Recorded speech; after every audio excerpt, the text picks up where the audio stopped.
Olá, seres humanos, sejam bem-vindos ao Prometeia. Você que sabe quem é Negan e não sabe o que é panótipo, vai aprender agora. Você que sabe o que é panótipo e não sabe o que é Negan, você deve ser um cara muito estranho. Se os dois estiverem vendo juntos, não contem um pro outro. Esse é o Prometeia. Hoje a gente vai falar de The Walking Dead, de Bentham, de panótipo. E o que sobrar aí? Bota essa vinheta aí, vai.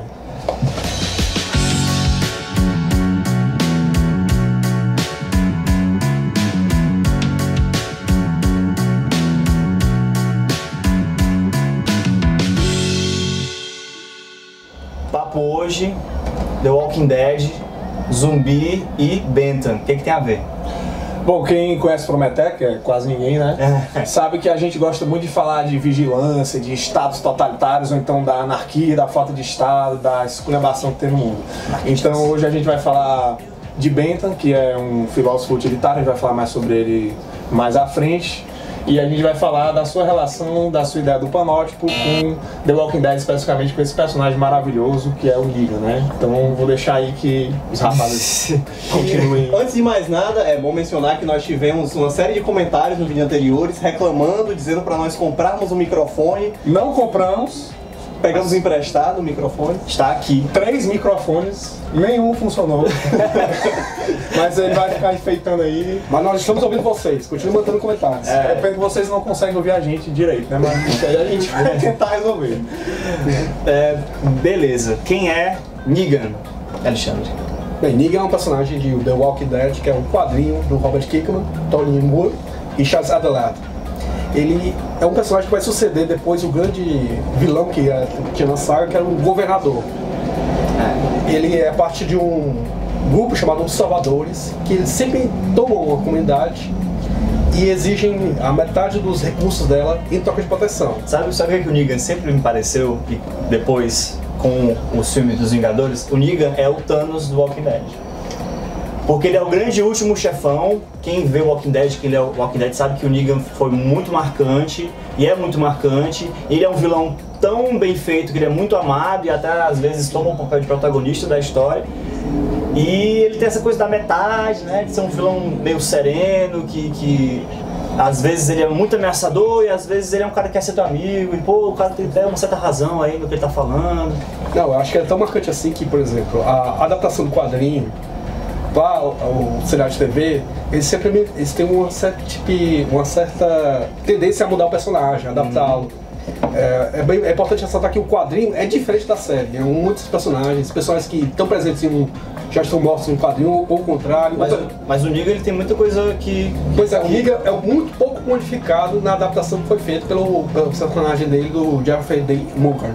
É um nome complicado.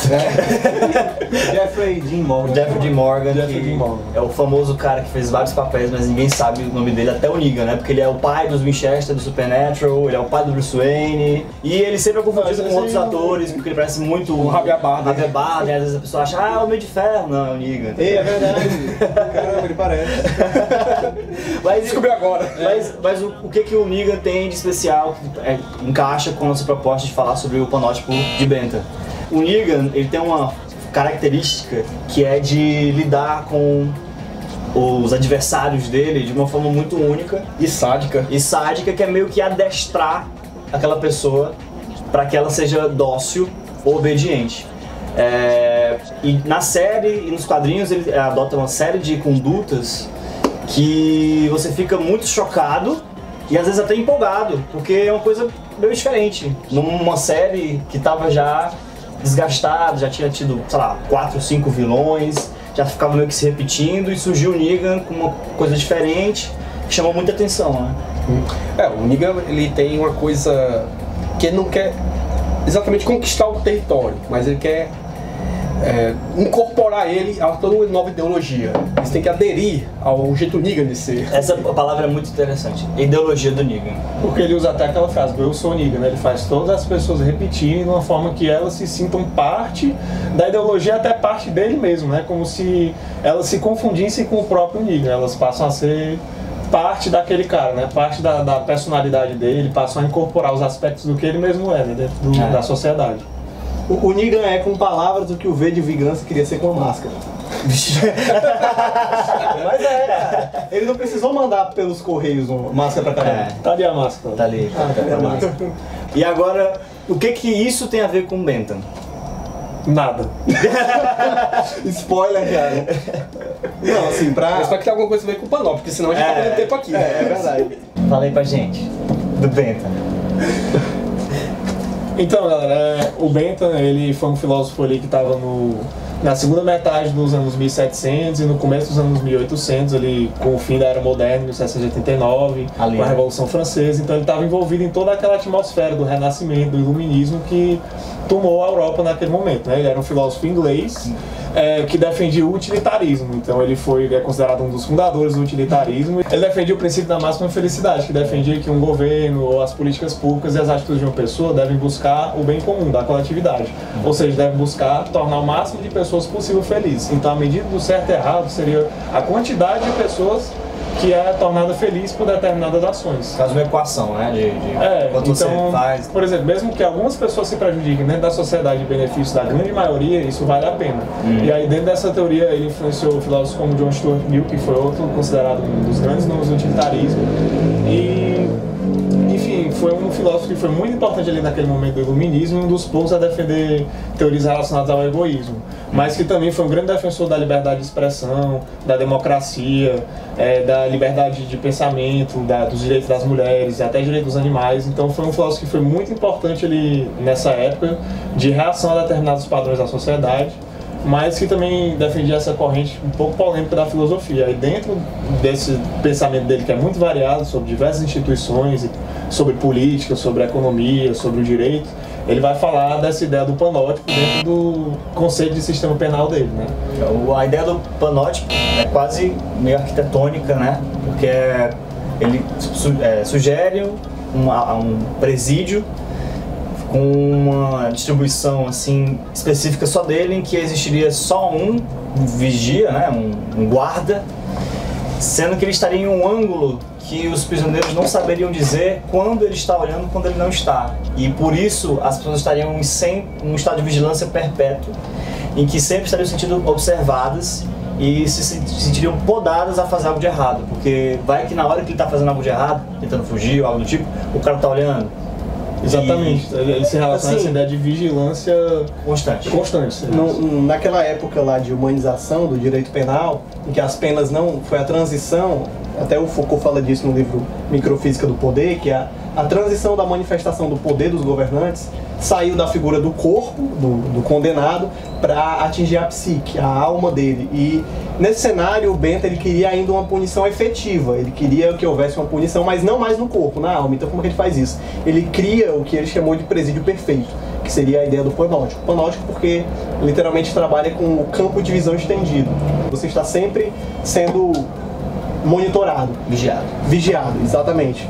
A figura do sentinela, do vigia, do panótico, é central não só fisicamente, mas o próprio Foucault, quando ele vai fazer as transições dos tipos de punição, ele evoca Bentham, que ele menciona que o sentinela para Bentham, ele é a figura mais necessária e a mais desnecessária ao mesmo tempo.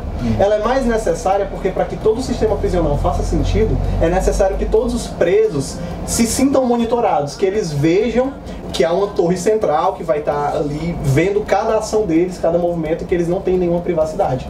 Ao mesmo tempo é a mais desnecessária porque a partir do momento que eu tenho uma prisão em que há uma luz emanada da torre de vigia para as celas individualizadas, ou seja, como se tivesse um holofote de luz, os presos não conseguem ver se o sentinela está de fato olhando para eles. Então, torna-se desnecessário que ele seja onipresente de fato, mas ele deve ser onipresente na mente dos condenados. Ou seja, a incerteza causa um medo por conta dessa dúvida eterna se aquela pessoa está observando você o tempo todo ou não, né? E é interessante... Na verdade, o sentinela deixa de ser uma pessoa e torna-se uma presença. Quantidade, né? Quantidade. E é interessante porque essa incerteza, de fato, torna-se uma certeza psicológica. Porque o condenado ele tem certeza, o intuito de Bentham é esse, fazer com que o condenado tenha a certeza de que ele vai ser punido se ele transgredir, porque nada está sendo esquecido, nada está sendo deixado para trás, tudo está sendo visto. Então, a incerteza se o cara tá lá ou não é uma certeza psicológica de que vai haver uma punição. E é isso aí que os dois que a gente falou hoje se encontram em que muito que se vê na série do Negan, meio que sem querer ou não, vê aí com o Robert Kirkman e com os caras da série, dialoga com o que o Bentham dizia em relação a essa questão do panóptico. Porque na série ele faz com que a questão do sentinela, que está sempre presente, mas não está, seja adaptada à medida de um pós-apocalipse zumbi, para que ele fale, eu sou Negan, e todo mundo que me segue vai falar, eu sou Negan. Então se você estiver fazendo uma coisa escondido, que o Negan não vai gostar e tiver alguém perto, aquele cara pode falar pro Negan. Às vezes você tá sozinho, né, na série ou no quadrinho, tem momentos que a pessoa tá isolada ali no cantinho dela, mas ela nem ousa pensar ou fazer alguma coisa contra o Negan, porque o Negan dá essa sensação de estar sempre ali. Porque todos que estão vivos, basicamente, se submetem ao Negan de uma forma tão completa que eles falam, eu sou Negan. E essa sensação fica durante a série por muito tempo e é muito angustiante, porque as pessoas realmente ficam adestradas a não ir contra o Negan. Inclusive é uma espécie de doutrinação social que você pode ver de forma semelhante em regimes da história. Por exemplo, se pegar mais conhecidos casos do nazismo,